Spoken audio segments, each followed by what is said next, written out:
So in this video, we're going to be talking about how to split abandoned cart flow based on cart value. So based on how much a person is going to essentially spend. Now, my name is Doran and I help purpose-driven brands add an extra 20 to 30% of monthly recurring revenue purely from email. Now, let's jump straight into it. So one of the most important flows essentially is the abandoned cart for brands, and the simple way and the best way, one of the best ways, is to optimize this is basically to split the flows based on the cart value, to split the flow and send an entirely different message based on the amount a person is about to spend.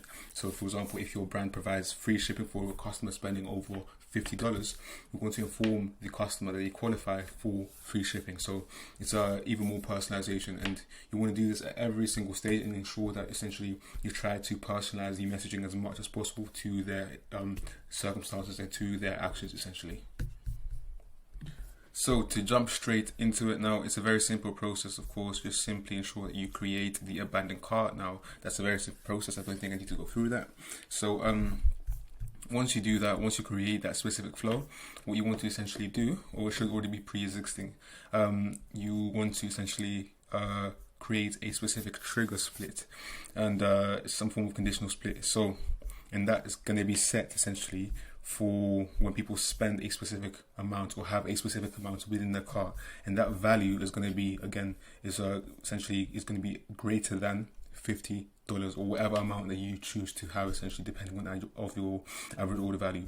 And yeah, so once you do that, again, it's going to split and you're going to create an entirely different messaging sequence. Of course, make sure you save it and quit it essentially.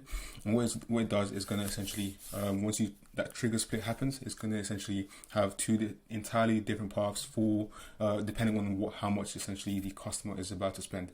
So in the example I've just shown you, we chose a $50 threshold. If the total price of the abandoned cart is greater than 50, essentially it will forward the subscriber to the yes plan, so the yes path, meaning that you're going to be receiving an entirely different messaging sequence. And for example, the person spending over $50 is going to be receiving a free shipping email essentially, and the people that opt in as no essentially will receive an entirely different messaging.